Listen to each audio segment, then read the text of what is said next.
Olá a todos, bem-vindos ao nosso canal e temos mais um vídeo para acompanhar o ponto de situação do Campeonato Nacional, neste caso o dia 9, campeonato desse patrocinado pela editora Pitágoras. Mas antes de vermos como é que estão os vários torneios e classificação geral neste momento, vou dar aqui só uma informação que o Maior da Aldeia lançou mais 2 torneios de verão para esta semana, ou seja, temos aqui o Canvas, que vai começar na sexta-feira. Enviámos e-mails com o convite do torneio. Quem quiser, se não receberam, podem solicitar a organização. E outro é o Cartógrafos, que também é um roll and write, ou um flip and write, que vai começar no sábado, que foi lançado recentemente no board game, tem cerca de um mês, mas é um dos mais jogados neste momento no board game. Quem quiser o convite e não recebeu por e-mail, pode solicitar a organização. Estes jogos são jogos premium no board game, portanto, normalmente uma pessoa que não tem conta premium não pode jogar. Podem, como ver, há aqui vários jogadores que têm 0L, ou seja, nunca jogaram ainda ao jogo, e é uma forma de permitir de vários jogadores da aldeia jogarem mesmo não tendo conta premium. Bem, passado isto, dado este aviso, ou esta sugestão, vamos aqui avaliar como é que estão os torneios e como é que está a classificação geral. Em termos de torneios, eles estão muito avançados, já estão quase nas últimas rondas, praticamente, ou nos últimos jogos. O mais atrasado neste momento é o Stone Age, é o Targi, que já passou de 50%, e o Wingspan. Todos os outros já estão quase a 4 ou 5 partidas do fim do torneio.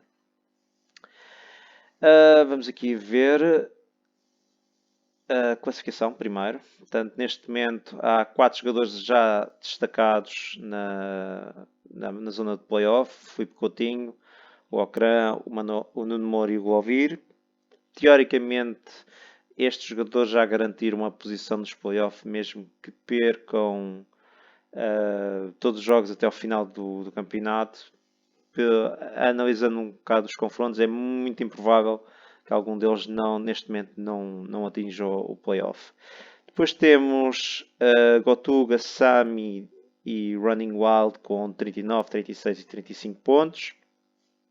Então aqui ainda não estão numa posição segura, mas estão numa melhor posição que muitos outros jogadores. O Running Wild tem ainda 8 torneios, mas já o Gotu e o Sami só têm 3 e 4, portanto tem menos chances de pontuar nos jogos. E na última posição do playoff temos o Duarte Silva neste momento, é empatado com o Verbal, mas ele tem o desempate a seu favor, com 28 pontos. O Verbal tem 20, ainda ontem tem 28 pontos, mas tem 3 torneios. E ainda aqui há jogadores como o Marco Ante, que está neste momento numa meia final de um dos torneios. O Diogo Andrade Alves também está numa meia final e tem ainda vários torneios, portanto são grandes ameaças para subir. O Paiva, que está em 4 torneios, portanto ainda pode chegar. Depois disso começa a ser um pouco complicado, porque há vários jogadores aqui que só têm 2 ou 1 jogos ainda na competição. O José Sousa ainda tem umas boas chances, porque ainda tem 5 torneios e muitos dos torneios ainda estão nas primeiras rondas. Portanto, se os seus jogos correrem bem, ele pode obter os pontos suficientes. Portanto, vamos aqui ver como é que está a ponto de situação nos vários torneios. Portanto, aqui já temos o Nuno Moura, que já chegou à final, no seu lado da bracket, já conseguiu chegar à final do torneio. Está agora a aguardar o outro lado do confronto. Vamos dar aqui uma vista de olhos para ver como é que está o ponto de situação deste torneio. Portanto, aqui no Seven Wonders Duel, a parte de cima já está toda realizada. Este jogo está em 70%. Na segunda ronda, vamos dar aqui uma vista de olhos. Ambos jogadores, se não me falha a memória, são muito habituais. Portanto, o Diogo tem 72 jogos, o José Sousa já tem 185 jogos, é um jogador que habitualmente vai às arenas. O Diogo não tanto, mas já 70 com uma boa porcentagem de vitórias, é um bom jogador. Portanto, neste jogo, e analisando aqui o ponto de situação, em termos de pontos, estão muito empatados neste momento, 28-26, com o José Sousa ainda a conseguir mais 2 pontos por causa, neste momento, da parte militar.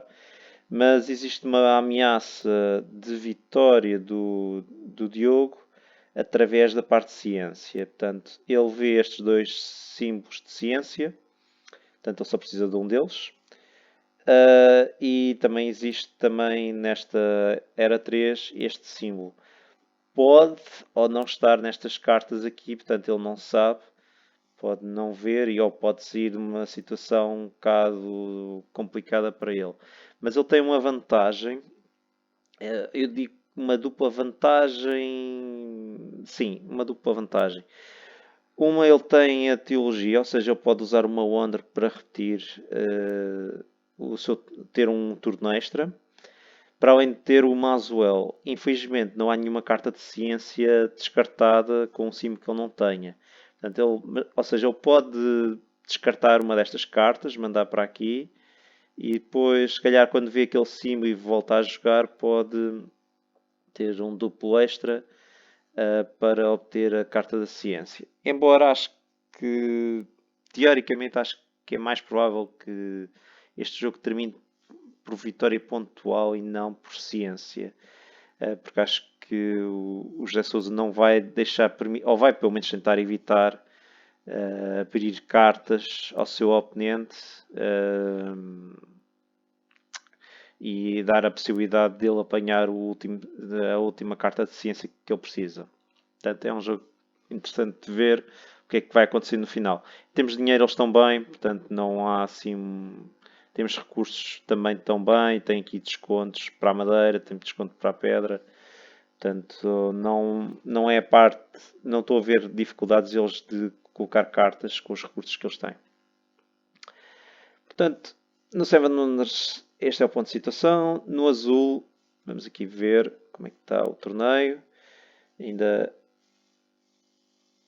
alguns jogos, portanto, todos os jogos da primeira ronda já estão concluídos. Já alguns jogos da segunda ronda que estão concluídos. Falta aqui um da segunda, mais 3 jogos da segunda ronda que não estão muito afastados. E temos aqui este jogo da terceira ronda que já está em 80%. Que já foi provocado o final do jogo. Analisando assim muito rapidamente, verifica-se que o Okrant tem cerca de 12 pontos de vantagem.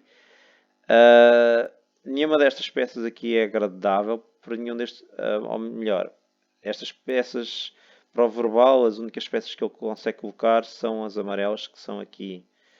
Mas ele já não consegue colocar no outro espaço nada. Portanto, ele só consegue aqui fechar isto, que dá-lhe 5 pontos, 6 pontos. Aqui vai dar 4 pontos, portanto, mais 3 pontos. Mas aqui, teoricamente, não vai conseguir nada. Porque eu presumo que a jogada do Okran vai ser... ele vai sempre apanhar várias fichas, é impossível não apanhar. Ele pode apanhar estas 3 amarelas para impedir que o seu oponente não ganhe mais pontos negativos. E ele apanha estas 3, portanto são 4 pontos negativos. O verbal depois tem de escolher entre as brancas e as pretas. E eu presumo que ele não vai escolher as pretas, porque as pretas vai dar-lhe muitos pontos negativos.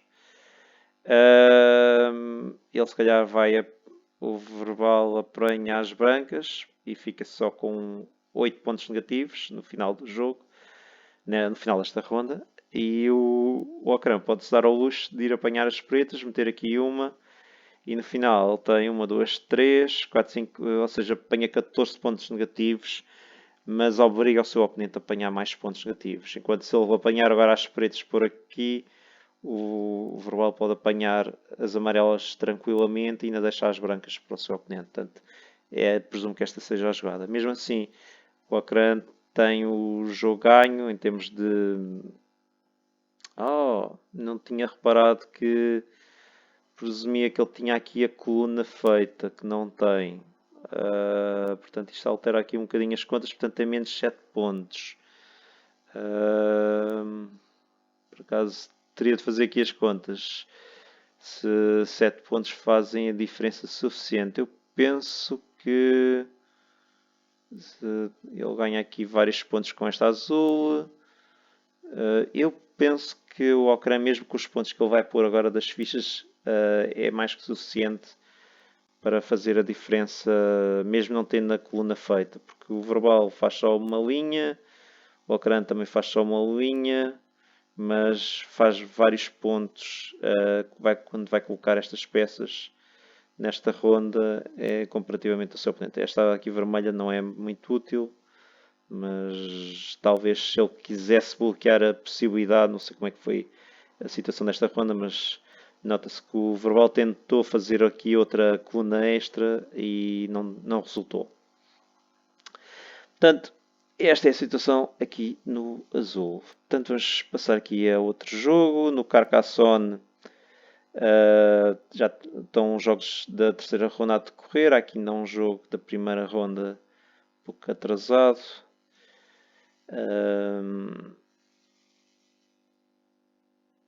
Neste momento, estes jogos da terceira ronda estão ainda em fases iniciais, portanto não há nada ainda a ver. Este é o ponto de situação. O Duarte Silva já está na meia final, está aqui a aguardar. Ele e o Govir são os jogadores com mais L e neste momento, neste campeonato, ainda a disputar. No Kingdom Builder já está um finalista apurado e temos já temos uma meia final a decorrer, mas ainda está relativamente no início do jogo. Ambos os jogadores são conhecedores bem do jogo, tanto trabalhadores, querem estar ao pé das vilas, fazer um grande conjunto, que vai ser um bocado complicado, que presumo que eles querem se espalhar um bocado. E aqui os descobridores. Uma coisa interessante, não sei se o Running Wall está a pensar ter este tile para tentar fazer crescer aqui por causa dos descobridores, que provavelmente é aquela que dá mais pontos. Temos peças de movimento, eles não têm nenhuma. Não há nenhuma peça de movimento ou mandar peças por outro lado. Portanto, é muito importante eles não ficarem trancados em um tipo de território. Por exemplo, o Running Wild neste momento só está a contatar o Prado, não está a contatar outro tipo de terreno, portanto ele pode ir para qualquer lado. Já o caso do Diogo, ele está junto aqui ao Cannon, tem aqui floresta e flores. Já também está aqui na planície, é o único terreno que ele não, já está, também está a conectar o deserto. Portanto, ele neste momento, o melhor era que saísse o terreno das flores, porque ele só metia aqui duas, e depois podia ir para outro sítio. Mas já está numa situação que pode ser complicada, porque ele pode ficar um bocado trancado. Vamos ao próximo jogo, King Domino, que neste momento está com uma partida da terceira ronda a decorrer entre o Marco Ante e o Govir. Todos, e aqui uma meia final também a decorrer. Só neste momento 2 jogos, já estão aqui um jogador a aguardar na meia final. Portanto, ambos ainda um bocado na fase inicial, mas em princípio nos próximos dias este torneio também está muito perto de acabar. Patchwork, temos já aqui um finalista, já apurado, que é o Ocran, já passou a sua fase toda. Do outro lado já está aqui uma partida da terceira ronda, que é a única que falta. Há um jogador já à espera da meia final. Vamos dar aqui uma vista de olhos. Aqui no Patchwork, ambos os jogadores têm uma produção de 6, 7 botões, ambos têm 10. Em termos de espaços vazios, estão equilibrados, mas neste momento o Diogo pode colocar várias peças. Pode colocar várias peças e o seu oponente não pode fazer nada neste momento porque está muito adiantado. O Flip é aqui este mapa aqui de baixo, está tudo muito bem compactado. Já o Diogo tem aqui dois espaços vazios que vai precisar de remendo. Olhando, ele está a tentar fazer aqui uma sequência de 7x7 aqui nesta parte. Eu estou a gravar isto de manhã, estou agora a gravar isto de manhã, este vídeo só vai sair agora à noite, portanto, presumivelmente a sugestão que eu vou dar aqui já na hora que o vídeo for publicado já o jogador já jogou, mas verifiquei que há aqui uma possibilidade. Esta peça é bastante útil, presumo que o Diogo quer esta peça, por exemplo, neste espaço para fechar. E ele poderia aproveitar, portanto, 3 peças antes temos esta peça, que só avança um espaço e é 2 botões. Por exemplo, pode pôr, não sei, talvez assim, ou assim, penso que é um bom local para pôr. E pode aproveitar esta peça, que só vai também avançar 2 espaços, e, por exemplo, fechar este setor assim, e fica só com um espaço, outro espaço, com 2 peças que ele tem de colocar, mas fica a faltar os remendos. E os remendos vai ser um problema, porque ele avança 2 espaços, depois avança com esta peça mais 2 espaços, e esta avança 3, portanto 2, 3, fica aqui. E o Felipe, portanto, o Diogo, para fazer o 7x7, precisa dos remendos. E já só restam 3 remendos. Ele precisa de apanhar 2 deles. Teoricamente deveria de apanhar os 2 próximos para fazer o 7x7. Caso contrário, acho que o Filipe faz sempre o 7x7 e ganha mais 7 pontos. O Filipe, sabendo isso, ele pode, se eu andar 2 espaços, que eu poderia com esta peça, ficava empatado, mas depois não há nenhuma peça que ande 2, 3, não há nenhuma peça que ande 4 espaços. Portanto, a melhor situação seria apanhar esta peça que anda 3 e ficava aqui. O seu oponente só podia andar no máximo 2 espaços. Não, poderia andar aqui um. Podia andar aqui um espaço e depois com esta podia andar 3. Portanto, aquilo que eu estava aqui a pensar era diferente. Portanto, ao Diogo, eu diria que é fundamental apanhar os 2 próximos remendos para fazer o 7x7. Ao Filipe é muito importante evitar essa circunstância e tentar ter o seu mapa bastante compacto. Se ele conseguir evitar, pelo menos apanhar os 2 próximos, ou talvez um destes 2, diria, ele apanha o Filipe ganha esta ficha e acho que provavelmente é muito provável que ganhe o jogo também. Vamos ver como é que vai evoluir o jogo. Depois do Patchwork temos o Splendor, que já estão todas as partidas na segunda ronda. Ou melhor, todas as partidas da primeira já estão concluídas. Já estão aqui partidas da segunda ronda a decorrer e aqui uma da terceira, mas ainda um bocado cedo. No Stone Age, que é o torneio mais atrasado neste momento, podemos dar aqui uma vista de olhos. Portanto, ainda há aqui alguns jogos da primeira ronda por concluir. Temos aqui um jogo de segunda ronda já muito perto do final e que podemos dar aqui uma vista de olhos, que é entre o Ocran e o Alfarinha. O Ocran já tem mais de 100 jogos e o Alfarinha também 81, portanto são habituados ao Stone Age. Olhando o ponto de situação, portanto, o Ocran tem só uma desvantagem de 14 pontos em relação ao seu oponente neste momento, mas tem mais cartas compradas e teoricamente presumo que eles vão conseguir comprar todas estas cartas. Já estão no último edifício da pilha, portanto provavelmente o jogo acaba nesta ronda. Em termos de situação, portanto, o Alfarinha não vai conseguir construir este edifício. Isso é garantido, porque presumo que ele se calhar pôs aqui o Meeple e depois o Ocran bloqueou logo na jogada a seguir, ok? Ou não sei. Mas bloqueou, portanto ele não vai conseguir obter este recurso e, por consequência, não vai conseguir construir este edifício a 6. Portanto, o Okran, fazendo estes 11 pontos, praticamente recupera a desvantagem neste momento em jogo, e é só as cartas que podem definir. Eu não sei o ponto de situação, olhando, diria que o Okran tem um bom nível de agricultura, ou melhor, estão ambos relativamente empatados. Ferramentas, também não há assim uma grande diferença. Meeples, o Okran tem mais. Se ele tiver os certos multiplicadores, teoricamente a vitória será de Okran nesta partida e avança para a ronda seguinte.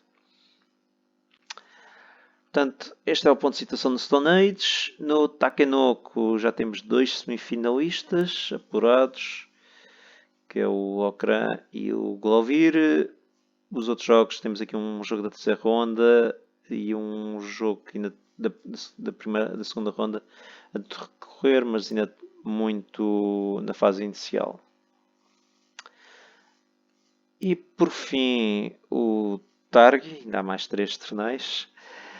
O Targi, neste momento, ainda há aqui um jogo ou outro da primeira ronda que está a decorrer. Sim, 2 jogos da primeira ronda ainda a decorrer, mas que já está quase no final.